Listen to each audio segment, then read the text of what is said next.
Today is Sunday, May 21st. This is a recap for the stock market activities last week and an outlook for the week to come. And folks, I got a good one for you tonight. And let's begin with the debt ceiling. Once again, they say, oh, we're talking.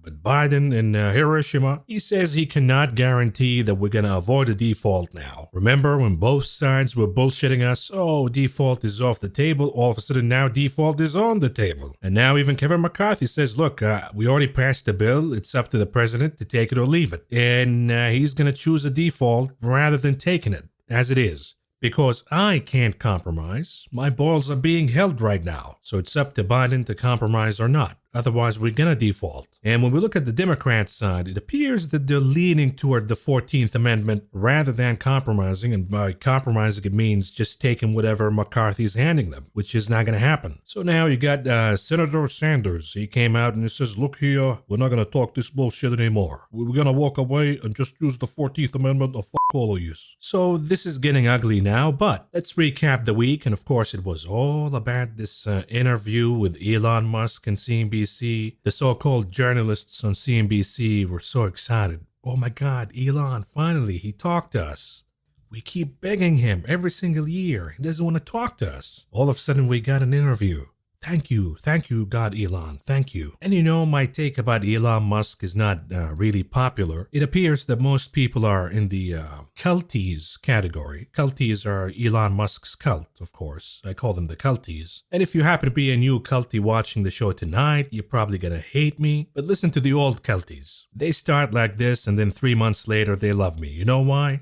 Because I told them to sell Tesla stock at the top, almost, and then buy it at the bottom, almost, so they know at least that I'm looking out for them. But when it comes to Elon, I never really trusted that guy. I always thought that he's the villain. He's not the hero. Even though he gave us freedom of speech on Twitter, not like the founding fathers gave us freedom of speech. We needed a South African immigrant to give us that right. But I always thought if Skynet was to happen, how will it take place? And I don't think it's going to happen from Google or Microsoft or NVIDIA, because the engineers are going to spot it right away and say, time to pause here. What are we working on again? But when it comes to Elon, here you got an egotistic maniac billionaire with a dumb, obedient cult. They will do whatever he says. Open your brain, I want to put a chip on it. Yeah, sure, yes sir. And then you think Elon is going to give you superpowers with the chip? Of course not. He's going to brainwash you to convince you that working at his factory for free is actually a privilege and you should be thankful for. Oh, thank you, Mr. Elon, for giving us a job and rewarding us with a can of pea soup at the end of the day. And by pea, I'm not talking about the bean either. But again, with this combination, I mean, he's already kind of working on it. He got the chip in your brain thingy. He got the humanoid robots who are walking like people now. I'm like, okay, this is the guy who's going to make Skynet. And then I'm watching the interview and Elon looks adorable and he's talking about technology and Cybertruck and saving humanity and civilization and all that. I'm like, okay, maybe this is the good guy. Maybe I got it wrong about Elon. Maybe he is the good guy, but we should embrace him as our Lord and Savior. And then remember in the movie Terminator, when you're watching the movie from the beginning, you're thinking to yourself, okay, maybe there's a chance that he's a human. And then you get to the scene when his eyes start to peel off and you see the robot eye and you're like, okay, that's not a human for sure. And we kind of got that moment in the interview with CNBC and Elon. You see, I was watching, like, okay, Elon is the good guy. And then he gets to the part when he says, I don't care. I'm like, that motherfucker is going to make Skynet. Take a look. Offer me money. Offer me power. I don't care. Yes, I will nuke everybody to save civilization. I don't care. I will kill all of you. I don't care. I don't care. But you know, CNBC been rubbing it in our faces all week. We got the interview with Elon. This is what Elon said. Take a look, take a listen 1,000,000 times. I'm just glad that they got the real Elon Musk, not the fake one like those Chinese tourists in New York City. They got the look-alike Elon. They found a cab driver and they told him to play Elon instead. But folks, let's talk about the market, shall we? Because this week was interesting. to say the least. And everything was according to plan. The market maker been parking the market flat for a month plus now. Why? Because we have an insane amount of call options and some put options with the expiration date of May 19th. So the market maker, aka the dealer's plan was, okay, leave the SPX at 4100 by the expiration date of May 19th and I'm good to go. That's the max pain. Most calls lose money, most puts lose money, everything is working fine. And then Wednesday came the unexplained. And it's basically a trade that I shared with you before. We saw a major block trade buying the 4140, 4150. They also bought the 4160, but mostly the 4140s, 4150s. Massive volume. Wednesday, 0 day till expiration. What was the reason behind this trade? It certainly wasn't mom and pops. It was a large block trade, so it had to happen for a reason. And the reason is, sure, we have all of these calls that we've been sitting on for the expiration date of May 19th. Well, we're getting there now, we're getting close, and our call options will expire worthless. What if they surprise the market maker with a giant surprise? A massive 0 day till expiration options with 2 days right before May 19th, and they forced the market maker to do a lot of covering. And by doing so, triggering all of these call options that were once out of the money to become in the money by the expiration date of May 19th. It's a smart move. It hits 1 million birds with one stone. So once they did that, the market maker scrambled on Wednesday to cover for the 0 day till expiration trade. But by doing so, they pumped the SPX, the major index, and with it, they pumped individual stocks. You don't have another choice. If you buy the SPX, you're pumping all of the stocks within the SPX. So again, here it is, the original max pain. This is, by the way, the expiration for last Friday. The original max pain was 4100. The market maker will get us all the way to 4100, a little below maybe, to shake off both or the majority of calls and put options holders. Then on Wednesday came the 0 day till expiration options targeting the 4150. When the market maker covered for that, all of a sudden they hit everything above that number. Bing, bing, bing, bing, bing, bing, bing. All of these open interests that you see, they have to cover for all of a sudden. And then you look at the individual indices, for example, the SPY, the original max pain was 410. The market maker wanted to park the market exactly at 410, in or around that number, to shake out the majority of options holders. But after the 0 day till expiration trade, look at what happened to the market maker. They had no other choice but to keep buying the SPY and the SPX because there's a lot of open interest when it comes to calls above 410, above 4100. So the market maker got squeezed.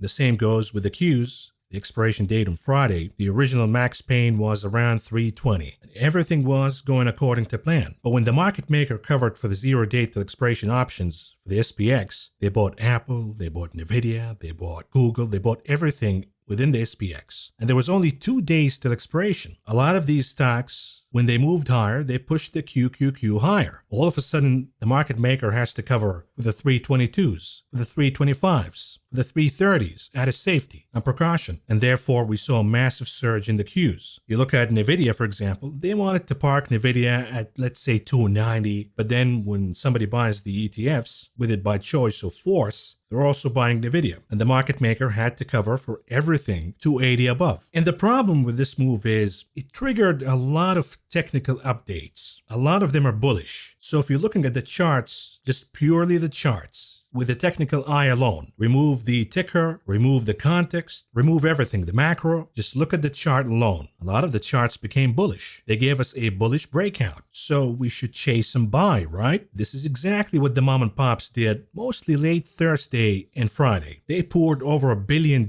chasing the pop because it triggered the technical breakout. Be it the SPX above 4,200, be it the Qs above the August highs. All of these are important technical milestones. And the retail mom and pops, we look at the charts. And if we don't see a breakout, if the market is consolidating, we're not in because it could break either way. But now that we got the breakout to the upside, we got the all clear signal, right? You're in the clear, go ahead and buy. So we see billions of dollars poured into chasing this pop. The question is, after you open the hood and you study the move mechanically, why did it happen? And you understand the 0 day till expiration phenomenon and the squeeze, does your perspective change about the breakout? That's an important question. Number 2, A lot of these charts, while they are technically on an important breakout, a bullish breakout, they're also becoming overbought technically. Now add this piece of information and ask yourself, do you chase it? Because if we take the context out of it, take the mechanics, the options market, the 0 day till expiration, and the overbought conditions out of the picture, the answer is clear. You buy because the chart became bullish. But you add the context and it becomes, okay, maybe this is a trap. I gotta be careful here. And while the retail chased, the big guys,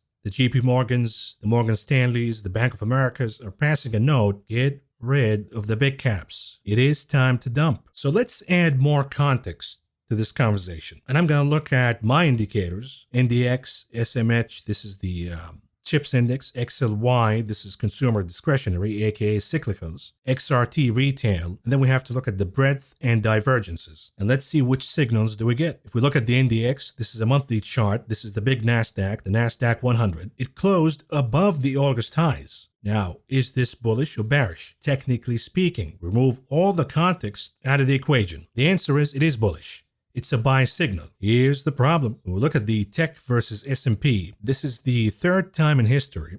We've been here before in 22, by the way. We see peak relative performance by the Qs, aka tech versus the S&P. And we always go down from this point. Another consideration is S&P tech versus S&P. We can see that finally S&P tech recouped all of the losses from the dot-com era. But every time we traded here, we went down. You don't have to look back to the dot-com. You can look back at 21, December 21, January 22. We got there and we went down. But again, you look at the technicals alone, the NDX is in a bullish breakout. How about the SMH? Chips. You can't really trust anybody in tech without chips. Here's the monthly chart of the SMH. The month is still young, but for now, we have a higher high in the pattern, and we have what it appears to be a bullish breakout in the MACD. So again, remove all the context, all the macro. Is this bullish or bearish? The answer is it is a bullish breakout. Now, more considerations. Let's look at the components of the SMH. We'll look at different chip names. Most of them are up big for the year, but the distortion is being caused by two names, NVIDIA,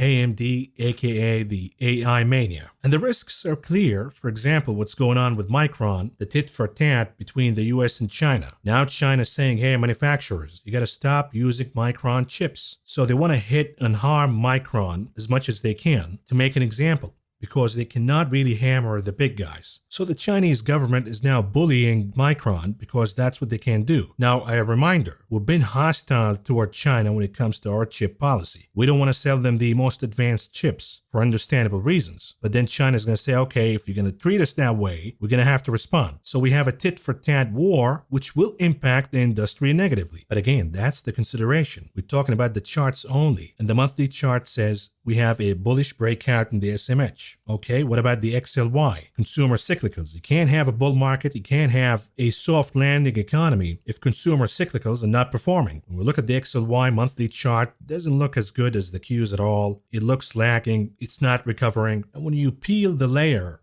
it gets even worse. You see, two of the largest components in the XLY are Amazon and Tesla. Huge weighting. And even with that, the XLY is actually lagging. So I wanted to find out what would the chart look like, the XLY, without Amazon and Tesla. Take Amazon and Tesla out. What would be the year-to-date performance of these stocks? The XLY ETF. What would the chart look like? But it's a lot of work. I have to go to Excel and do a whole spread and then redo the distribution after taking Amazon and Tesla. It's a lot of work. So I decided, since everybody's talking about it, the AI Mania, we have to shoot all of these stock valuations to the moon, to insanity, because AI is going to change the world, Maverick. I'm like, okay, let's put AI to the test. I'm going to ask Google Bard this question. I said, provide me with a year-to-date chart of the XLY ETF without Amazon and Tesla. And here's what AI said. Sure, here's a year-to-date chart of the XLY ETF without Amazon and Tesla. There is no chart. And then it says, as you can see, the XLY ETF has returned minus 10.6 year-to-date. However, if we remove Amazon and Tesla from the ETF, the return is minus 2.5. This shows that the performance of the XLY ETF is heavily influenced by these two stocks. Now that's all bullshit. The XLY is not down 10.6% year to date. And if you take Tesla and Amazon, it's supposed to be worse, not better. So this is AI for you. But then I said, okay, let's give it another chance. And I said, what is the NASDAQ year-to-date performance without Apple, Microsoft, Alphabet, Nvidia, Tesla, and Meta stocks? The AI said, as of May 21, 2023, the NASDAQ Composite Index is down 10.6% year-to-date. However, if we remove the 6 stocks you mentioned, the index is down only 2.5%. Wow. I wish. At least these geniuses are not going to bother me. When crash, Maverick? There's no crash. Yeah, we're waiting for you to get in so we can crash it in your head. But the AI says this shows that the performance of the NASDAQ Composite Index is heavily influenced by these 6 stocks. Duh. So I said, okay, maybe Bard is stupid. He has issues. What about ChatCCP? Let's just try that one. And I said, okay, provide me with a year-to-date chart of the XLY ETF without Amazon and Tesla. ChatCCP said, I apologize, but as an AI text-based model, I don't have real-time data or the capability to access live financial information. My training only goes up to until September 2021. Okay. Then you're useless to me. That's AI? That's what you people been jerking off to? Can't even answer a simple question. So here's the thing, folks. If you can volunteer, if you got the time, and even if you want me to pay you for it, I'm ready. Can somebody please do an Excel sheet or whatever program you want to use, calculate the XLY's earnings year to date, the performance, I should say, not earnings. The performance of the XLY year-to-date ex Amazon and Tesla. And maybe you can provide a chart for that. I just want to show people how it would look like without these two. And hint, not good. So we're going to go with the XLY, that's bearish, not bullish. What about the XRT retail? If we have a bull market and a soft landing economy, then the consumer should be healthy and powerful and resilient. And we should see the XRT shooting to the moon. Here's the XRT retail monthly chart. I mean, this looks like it's about to crash. So is this really bullish? I don't think so. And of course, we got a lot of retail earnings, be it Walmart, Home Depot, Target, Foot Locker. They're all saying the same thing. The consumer is getting killed out there. The consumer has to reduce all of their spendings to necessities. No more shoes, no more clothes, no more bullshit. Spend what you can eat and drink, go back to sleep and back to work. Obedient workers. We don't want you to enjoy your time. We don't want you to have extra leisure time. We don't want you to buy clothes, shoes, cars, TVs. Who do you think you are? Own nothing and be happy. Otherwise, this wage inflation will get out of hand. God forbid we have to pay more. So the XRT goes into the bear camp. What about the breadth? Because you can fool me once, shame on you, can fool me again and smack you right in the face. When we look at the NASDAQ, it is breaking out, shooting higher. But then we look at the advance to decline line. Now what does that mean? It means how many stocks within the NASDAQ moving higher versus lower. And as you can see in red, the majority of stocks in the NASDAQ are actually crashing. But somehow the index is moving higher. Now what does that say? The majority of the move is done via the AI mania. The Apples, the Microsofts, the Metas, the Amazons, the Teslas, the Nvidias. You know the deal. When we look at the sectors' performances year to date, most sectors are actually negative. What's moving higher? The XLC, the Communication Services ETF, aka Google, Meta, and then the XLK, including the big caps, the chip names, and then you got the XLY. Thank you, Amazon. So what's moving the market higher is the AI mania. And the coincidence this time around, this hype bubble is targeting the largest stocks in the world. And that's why it's lifting these indices higher. Otherwise, the stock market is down. So this goes into the bear camp. Then what about divergences?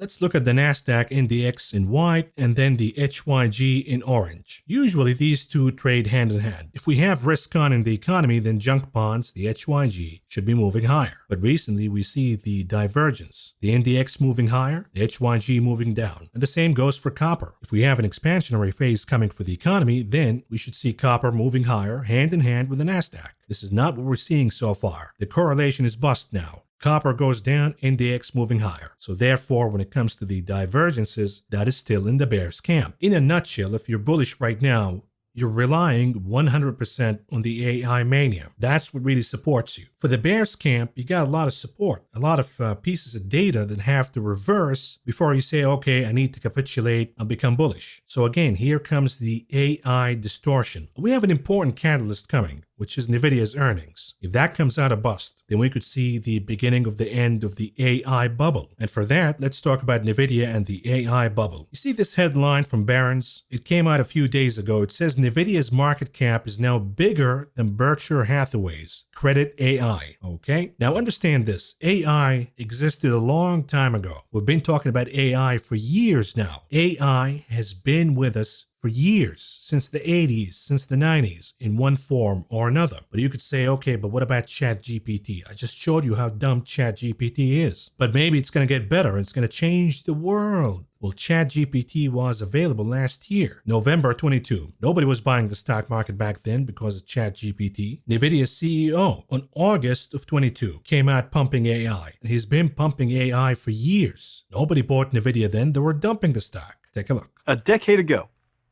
NVIDIA's GPU became the engine of deep learning, the foundational technology of modern AI. Artificial intelligence, the automation of intelligent skills, uses computers to write software no human can. Researchers are inventing groundbreaking advances at an incredible pace across computer vision, speech, natural language processing, conversation, recommenders, robotics, and more. AI is revolutionizing the largest industries, including computer graphics. But in 21, if we go back a little bit, NVIDIA was one of the top performers in the stock market, shooting significantly higher, gain after gain after day after day. Some of you old-timers might remember those days, because everybody seems to have forgotten. But in November 21 is the peak of the NVIDIA Mania. And the source behind the NVIDIA Mania was the Metaverse Mania. NVIDIA's CEO came out and said that the Metaverse will be much, much bigger than the physical world. That's why I'm dumping my real estate portfolio here in the real world and I'm buying real estate in the Metaverse. Whoops, no, I'm not doing that, because I know it's bullshit. Here's another headline for you, November 21. NVIDIA forecasts upbeat revenue and Metaverse hopes. And guess what? Back then, the company smashed revenue expectations. The headline, once again, November 21. Is the Metaverse really gonna happen? NVIDIA's betting yes. It was all about the Metaverse back then in the NVIDIA Mania. And again, November 21, NVIDIA stock gets a 49 price target boost before earnings. Why analysts are bullish.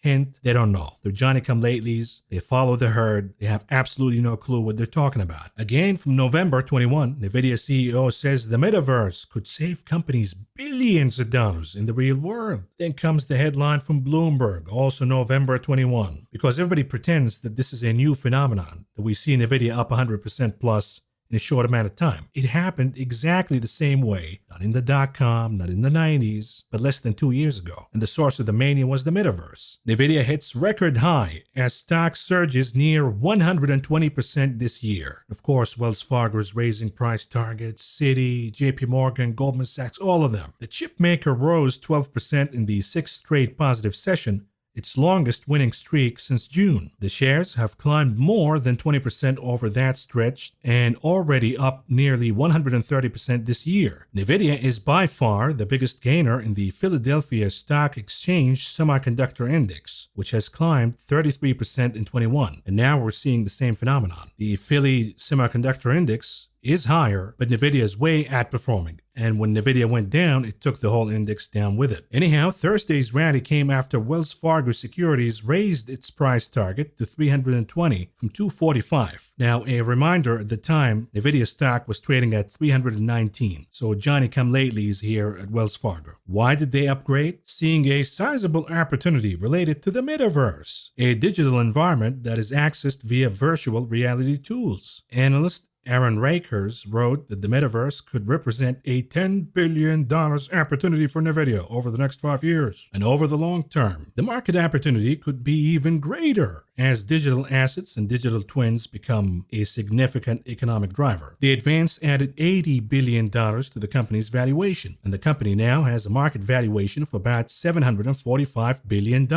making it the seventh largest member of the S&P 500 At the end of 2020, Nvidia's market cap was about $323 billion. It was not among the 15 biggest names in the benchmark equity index. Here comes the most important part. Retail investors have taken a note of the recent surge. According to data from Vanda Research, in the last week, retail investors chased rallies in high-flying semiconductor names, like Nvidia. The firm wrote in a note dated November 3rd. And listen to this. After October's equity gains were driven by institutional investors, pay attention now, a fear of missing out appears to be kicking in. Now, what is the problem with that? I mean, look at this. Insane move in Nvidia in 21. The institutionals bought before the pop. The mom and pops bought exactly at the top. Why? Because rationale was replaced by greed and FOMO. Of course, one of the biggest proponents for Nvidia right now based on AI was also the biggest proponents and pumpers of Nvidia based on Metaverse back in 21. Yep, you guessed it, Jim Cramer. And Jimbo, when the stock was exactly at the top, he was asked, aren't you becoming a little bit of a pig here? Isn't it time to book profits? Listen to what Jimmy said. Why not an Nvidia, as Kerry said? Ford, I think, is up like 100. I sold a little Ford when it doubled. So I already did that one. You did, okay. Nvidia, that would be like killing my dog. That's the toughest one. My dog's named Nvidia. I've got Nvidia the second. But Nvidia, I just went there and I saw things. I went time traveling with Jensen Huang. Time traveling. I know, but it's still I went to the Globe Theater year to date. I am being a pig in Nvidia. Okay, I decided I couldn't be a pig in Ford anymore. I couldn't be a pig I couldn't be a pig in AMD. I admit to being piggish in Nvidia because this may be a $10 trillion stock.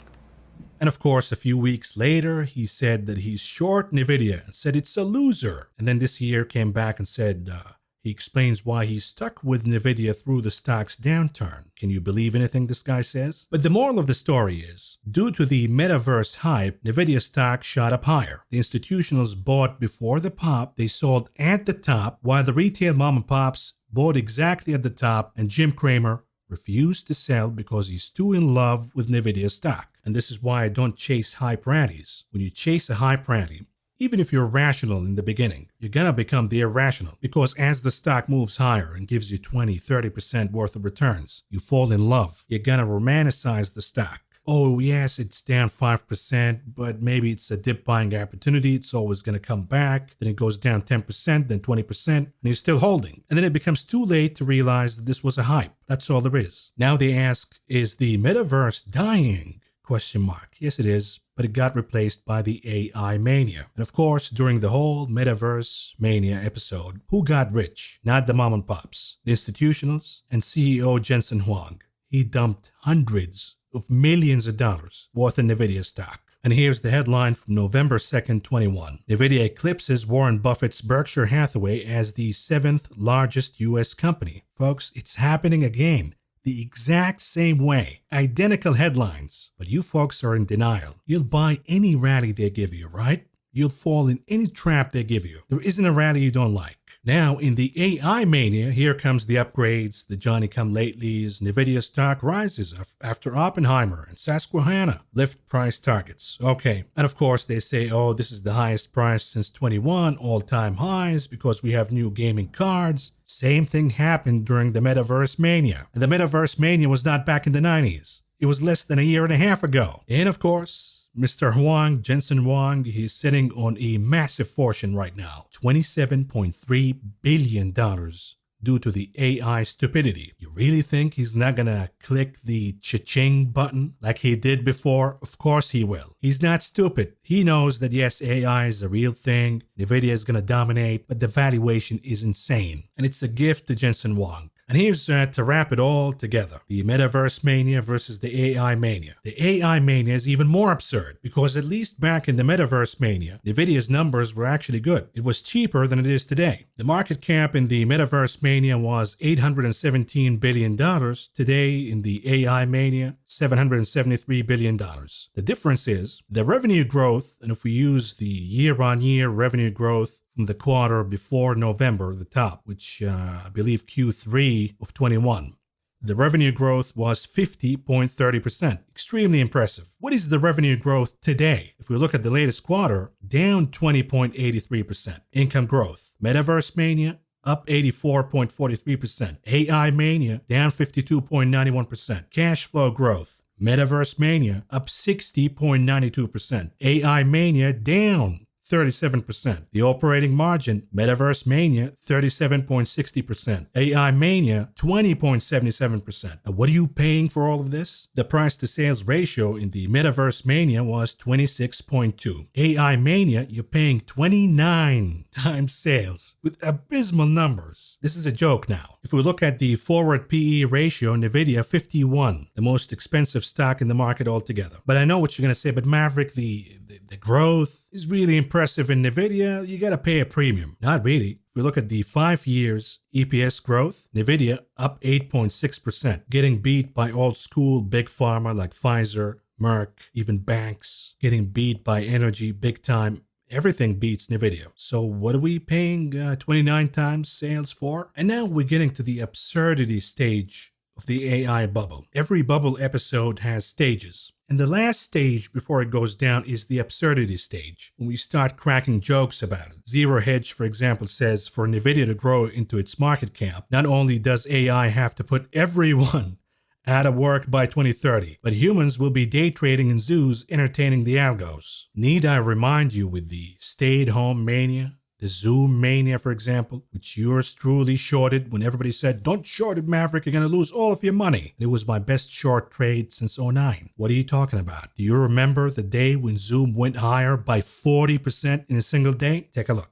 Start off with Zoom. Whiz, pop, bang. However you slice it, Zoom's shares staged a gigantic rally after posting a blowout earnings quarter. Its 40% jump today now gives it a market cap bigger than Lowe's, UPS, IBM, and Citigroup, and it is about 3/4 the size of Cisco, which of course is a similar product, and 83 times the revenue. So what do you make of this giant move today? And it didn't make sense. We all knew that Zoom is here to stay. Sure, the conferencing and work from home is here to stay. We got it. But the valuation is insane. For Zoom to be valued more than all of these companies that actually generate revenues and profits. It's absurd for Nvidia to be valued above Berkshire Hathaway. And of course, in the Zoom mania, the same thing. The Johnny-come-lately analysts come out from Goldman Sachs and they upgrade, chasing the price higher, and they look like fools a few months later. Meanwhile, I was making fun of the stupidity and the absurdity of the Zoom mania. That, hey, Zoom is now valued more than Cisco, although it produces a fraction of what Cisco produces in revenue. Or do you recall when they said, oh, Zoom and Peloton are safety stocks back in 2020? No, they were not. When Zoom's valuation became bigger than the defense contractors Lockheed and General Dynamics combined. Did that make sense? Of course not. But everybody on TV was saying it did. The stay-at-home revolution, you don't understand. It's going to go to the moon. It's going to be worth this and that. And we know who held the bag at the end and who got rich from all of this scheme. A, the shorts,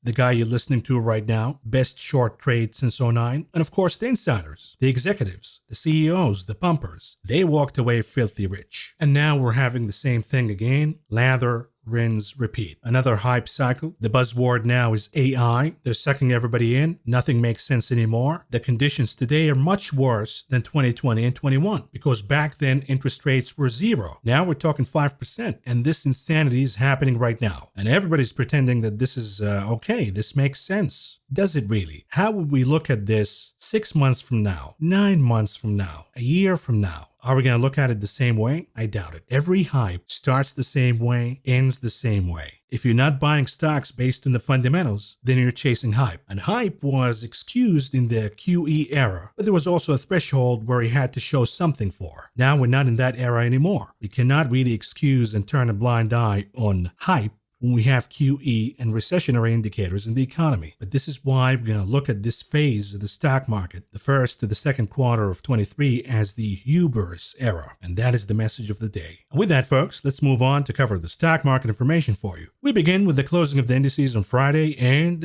here we go.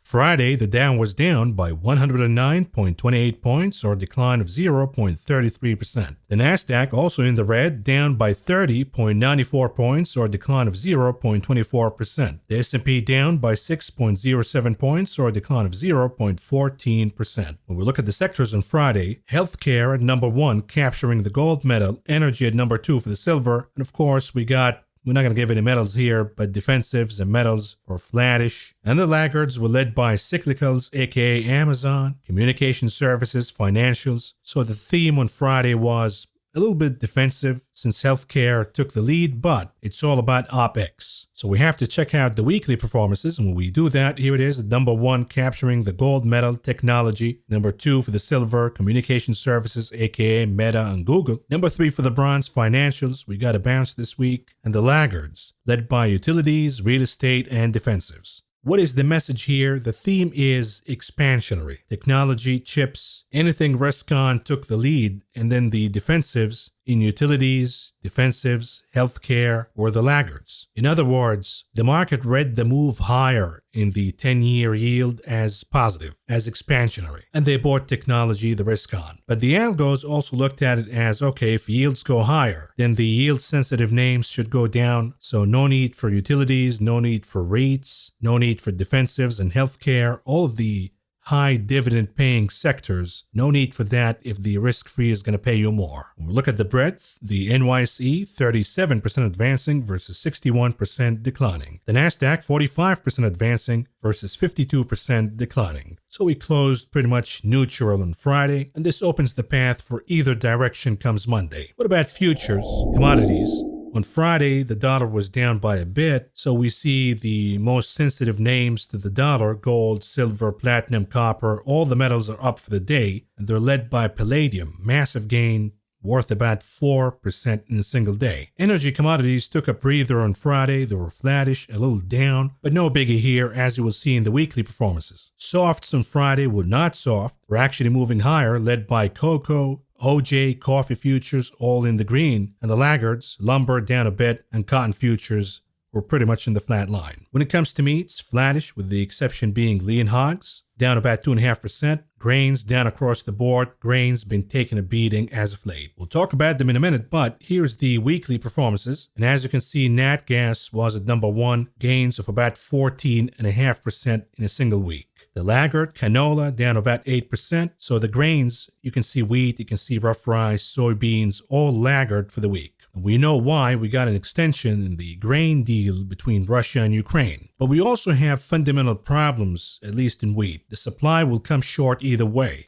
We're now seeing the phenomenon of wheat crops turning blue, at least according to Bloomberg, in drought-ravaged Kansas. A lot of farmers are saying we have permanent damage in the fields right now. We cannot replant wheat anymore. We have to switch to soybeans or corn, which means sooner or later, wheat prices should move higher, absent of any miracle of a new source of supply. And since we're talking about Russia-Ukraine, one cannot really underestimate the tensions within OPEC+. So far, the Saudis were kind of leaning toward Russia, being friendly, not criticizing them about the invasion. But as time passed, it became clear that Russia is eating market share away from Saudi Arabia and India and in China. The reason is they have cheaper oil. So the question becomes, will Saudi Arabia start to turn away from Russia? We have seen recently Zelensky, the president of Ukraine, visiting Saudi Arabia. And the question now becomes, if the Saudi-Russian tensions continue to go up, what would be the implications on oil prices? The worst outcome would be a price war. That would be a disaster for oil investors. So this is one thing you got to keep an eye on. And then when we talk about precious metals, now we have a new batch of sanctions against Russian gold miners, which means tightening of supply. And if demand increases, and demand has been increasing, then this is a good dynamic for gold. Sanctions means higher inflation. Simple as that.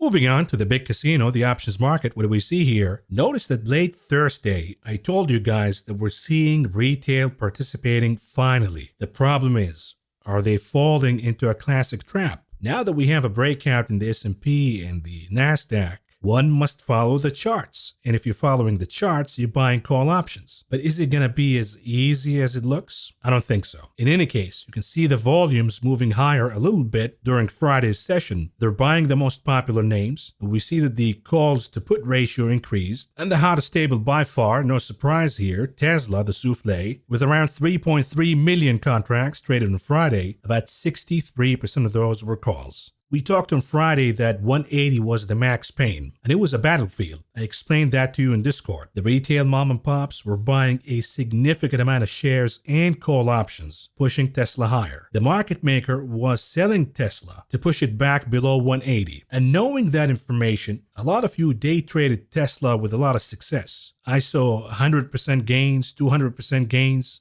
just by knowing that information. That if the stock stays above 180, at least intraday, we will see a little bit of a panic by the market maker. But later on, at the end of the day, the market maker is more powerful, and they managed to close Tesla at around 180 exactly. Now, what does that mean for next week? The assumption should be that the retail mom and pops will continue to stampede. Absent of a counterforce of the holder selling or the market maker selling, we could actually see Tesla trading higher. So keep an eye on this name. At number 2, NVIDIA, with about 1.2 million contracts traded on Friday. About 58% of those were calls. We have an important catalyst coming out, which is NVIDIA's earnings. That will be a make or break moment for the market.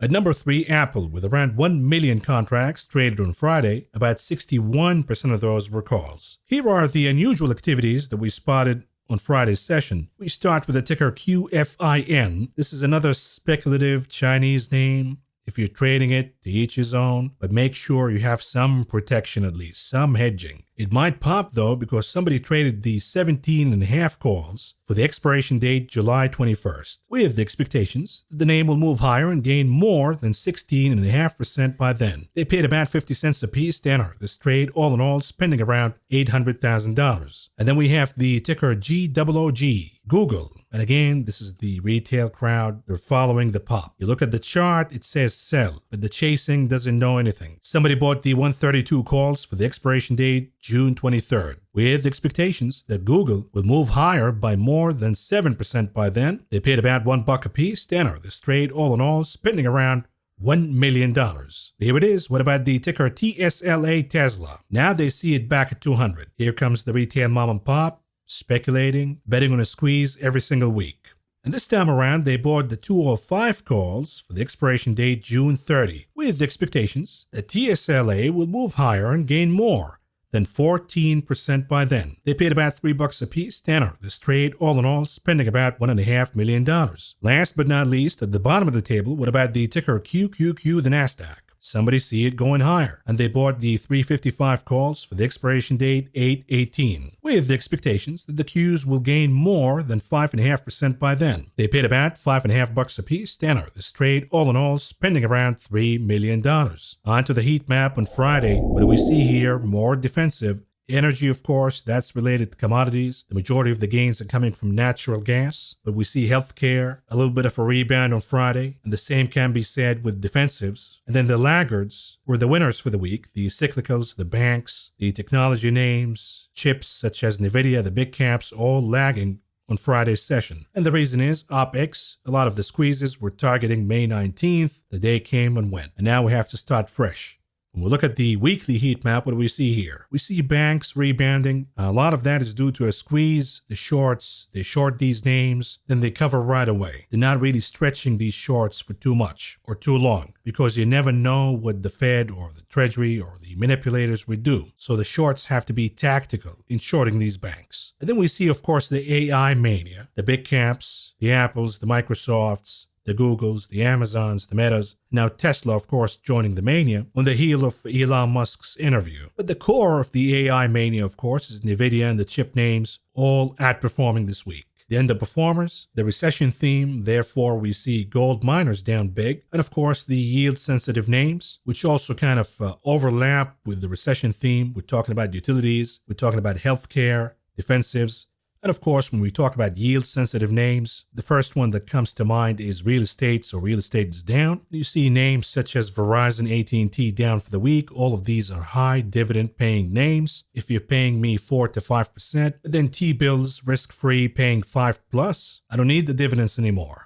And when we talk about the AI mania, Apple was positive, sure, but it was lagging. So far, Apple did not really juice the AI mania too much, but maybe they're about to. You see, we got the headline that now we have ChatGPT on iOS. Now Apple is telling employees don't use ChatCCP because we're going to have our own stuff coming out. We don't want a lot of confusion here. So all of a sudden Apple wants to compete in the AI mania. And therefore I continue to say, I've been saying this throughout the week, if you're going to chase the AI mania, do it by using the ETFs. Do it by using the index. Because you'd never know, let's say if you're chasing AI mania and you're buying Google, then Google goes down because it's overbought or whatever. Now you're down on your bet. But if you're buying the index, if you're betting on the index, maybe Google goes down. But then you got Apple, which has been consolidating since earnings, not doing a lot. Maybe that one breaks out because now they're saying AI. And therefore, if you want to be long the AI mania, stick to the ETFs. Stick to the index.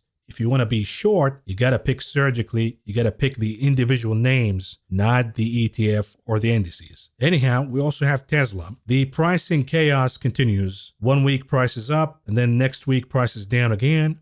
Here we go. We have another headline for you. The Tesla Model 3 is now down a discount of about $1,300. Not bad, but do you have any guarantees that you're going to buy now and then prices will not go down more and you feel like an idiot? So why not wait? And if this continues, it's going to hammer Tesla sales because customers will be confused. Do I buy now or wait? And here is the weekly heat map for the ETFs. As you can see, positive, but meh. The leaders, technology XLK, chips SMH, you got the KRE short squeeze, but then what else? Everything else is muted or down. You got some energy participating, okay, that's good. Metals not doing anything at all. Industrials kind of flattish. Consumer cyclicals mixed. You got XRT down 2%. Healthcare not moving. And then you got utilities, staples, real estate down. And the message is either you're an AI chaser or there's nothing to do here. There's nothing exciting at all, with exception of natural gas, baby. UNG was up about 12% or so. BOIL was up about 23%. So we got some impressive gains in nat gas. But again, you look at this map, do you have the conviction of buying, let's say, utilities, for example, betting on a recession? And then next week you get shot. Real estate, retail,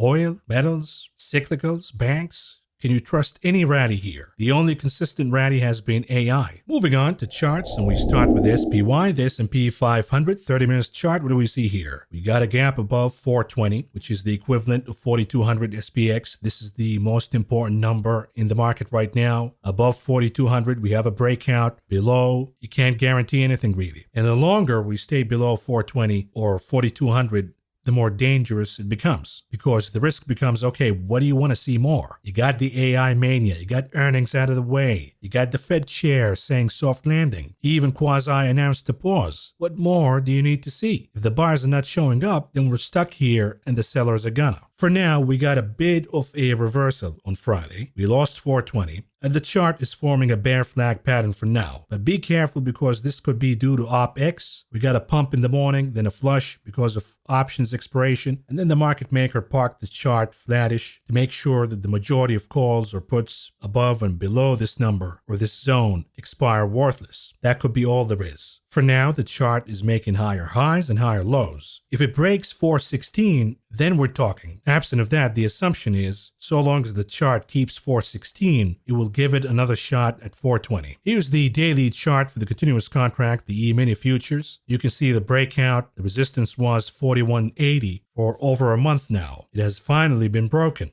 And now we have 4180 as support, 4232 as the new resistance. Do we have an improvement on the momentum indicators? The answer is absolutely. The RSI is positive now, so is the MACD. Do you chase the move? You look at the RSI, it's not overbought, but what is the rally in the SPY contingent on? The answer is a rotation. We need to see a rotation from the big caps, the AI winners, back into the cyclicals. We're talking about oil, we're talking about financials, we're talking about consumer staples, we're talking about the discretionaries, we're talking about industrials, and even certain metals such as copper. We need to see money flowing out of the winners into the losers. Otherwise, it's a fake breakout. SPX, the cash index, hanging on to 42,000 for now. Of course, the talk of the town is the ceiling will hold. Now, I don't see anything on the momentum indicators that tells me, oh, it's going to hold or not. Matter of fact, the RSI has plenty of room to go if it wants to trade above 4,200. So my indicator is, are we seeing a rotation or not? And if we're seeing rotation and participation of the losers, then sure, the SPY will move higher, and that will be bullish. But if we don't see participation of the losers, the laggards, we got a problem. And here's the weekly chart for the SPX. Again, plenty of room on the RSI to move higher if it wants to, if it goes to challenge the August highs from last year, just like the Nasdaq did. There is room to do that, but we need to see a participation from the losers. The Q's 30-minute chart, what do we see here? It managed to close above the August highs, 334.42. Is the close bullish or bearish? The answer is it is bullish. But the problem is, of course, can you trust it? Can you trust that money is not going to come out the AI mania? Because the moment money comes out of the AI mania, then the big caps are going to fold. And if they fold, this is a fake breakout. But if we have a continuation of the rally, we need to squeeze the chart a little bit, and we can see that the resistance, at least in my chart, is all the way up at 345.58. Now notice the gap between 323.63 and 334.42. There was not a lot of resistance there. So it shouldn't be surprising to see the Qs rallying with very little resistance between the zone.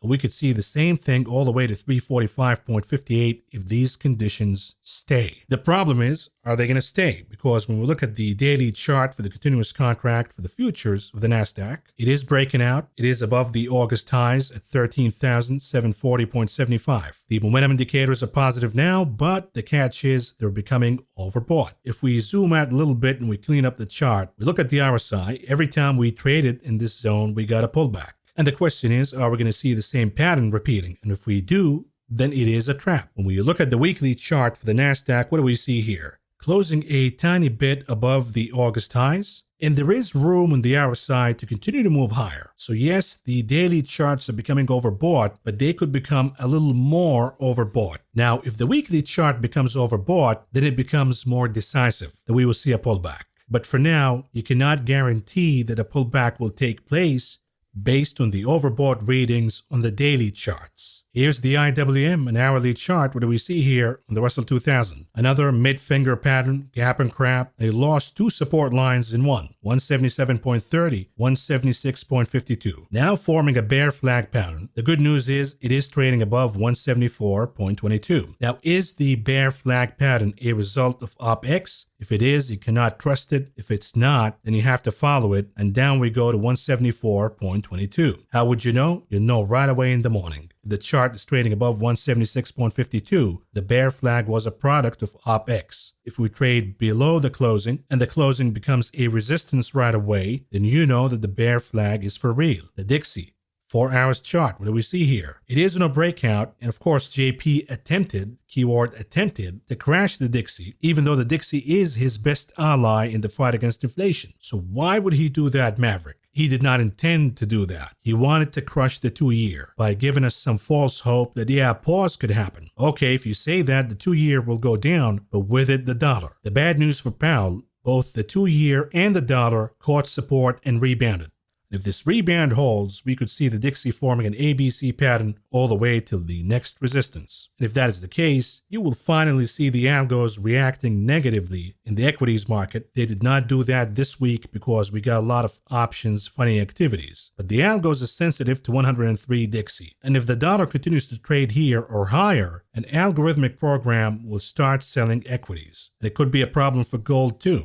You see, gold caught a bid after Powell's comments. The question becomes, is it here to stay? Are we going to go back above 2,000 or not? I would say too early right now. You can play oversold bounces, but until the dollar cracks below 103 and trades below that number for the day, preferably a daily closing before 103, we're not going to see a reliable rebound in gold. And better yet, why not wait till the FOMC is out of the way and then start buying gold? What about silver, SLV? We caught a rebound from 21.57. Yours truly did buy calls on the SLV. And again, it is oversold more than gold. You look at the Bollinger Bands, it is more oversold than gold. So if the dollar continues to cool, at least for a day or two, we could see silver catching an oversold bounce. It could take us all the way to 22, 22.5, and then we have to reassess. If bond yields are moving higher, if the dollar is moving higher again, you gotta fade silver for now. What about UK oil, Brent, daily chart? What do we see here?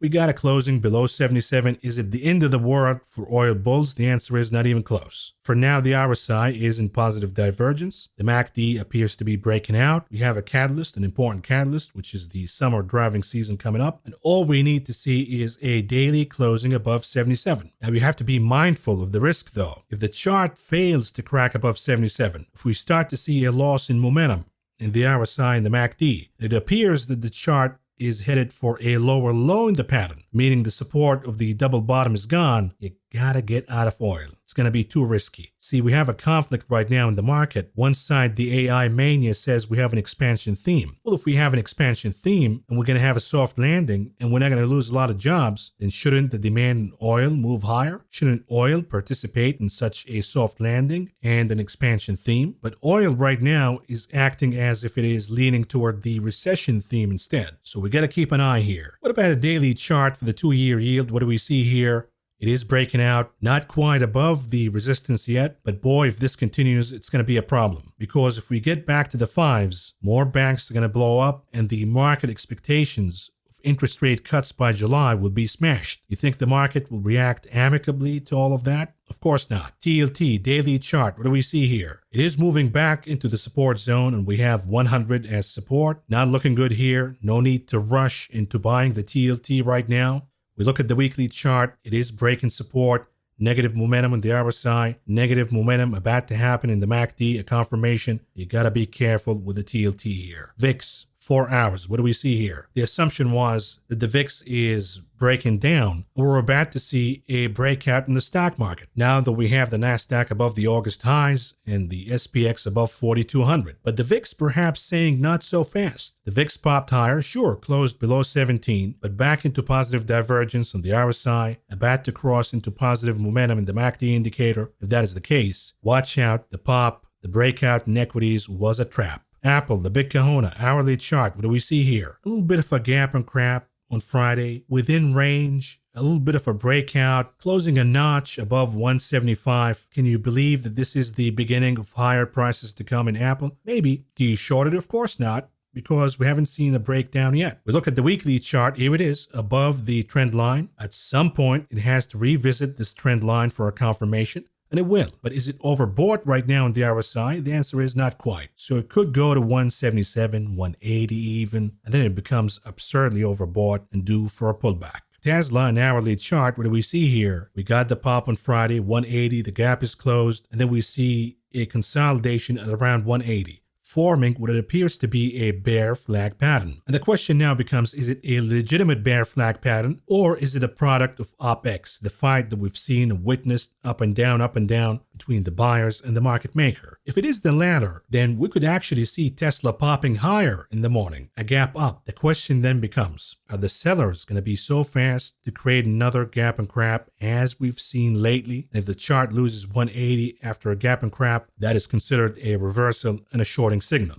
Then we look at Google, daily chart, what do we see here? Way overbought, perhaps a reversal candle, waiting a confirmation. And therefore I say, if you want to short this AI mania, stick to the individual names and stick to playing pullbacks for now. So the target should be at around 117. But don't short the index, the Qs for example, because maybe Google, Amazon, Meta, they go down. But can you guarantee that Apple is not going to wake up and start rallying all of a sudden? And the same goes if you want to go long and chase the mania. Stick with the index, the Qs, the TQs, because you can buy Google, for example, but you're too late. It's way overbought right now. You catch a falling knife and you go down. But you buy the index, maybe Google goes down, but Apple trades higher. We look at NVIDIA, a 4 hours chart. What do we see here? The trend is still intact. We have a divergence right now. And the question becomes, will the divergence be solved before earnings? And the psychology goes, a lot of holders see the stock went too high too fast. They take profits before earnings come out,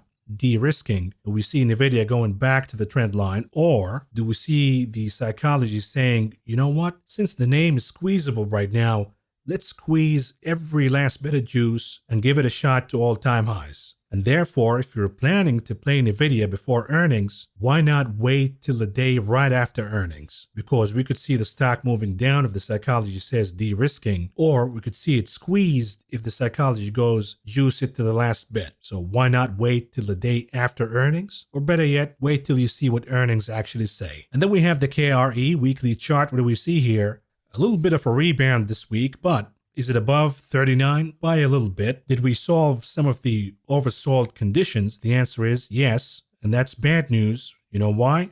Because yields are moving higher and the chart is no longer oversold. It has room to go down a little more. We could see support 33.48 in the books pretty soon. If you're buying this chart right now, you're relying solely on short squeezes. But the risk becomes, what if we have another bank failure coming out soon? And it sounds that Elon and Powell kind of hinted that this will happen. If it does, down goes the KRE. Last but not least, Bitcoin, a daily chart. What do we see here? Nothing to see really. Consolidation in a bearish pattern. If we have a loss of support at 26,555, you gotta sell, you gotta short, we will see a big flush down.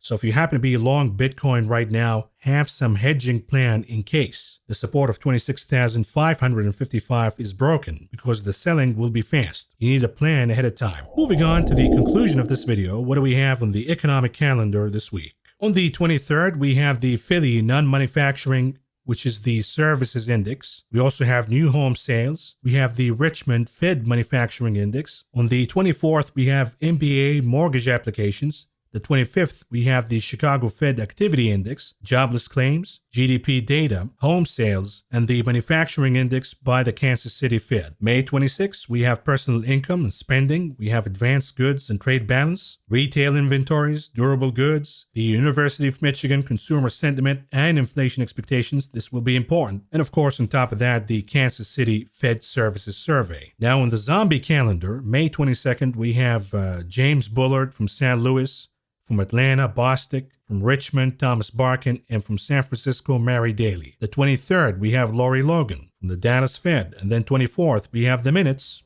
from the last FOMC. On the 25th, we have Boston Fed President Suzanne Collins. Any auctions we got this week? Yes, we got some bills on the 22nd. Then most importantly, the one I'm watching on the 23rd, the 2-year notes. That will be really important. And then on the 24th, we have the 5-year. And lastly, on the 25th, we have the 7-year note. And with that, folks, this is all I got for you for now. Thank you for listening. Thank you for watching. And I will talk to you again tomorrow. Good night.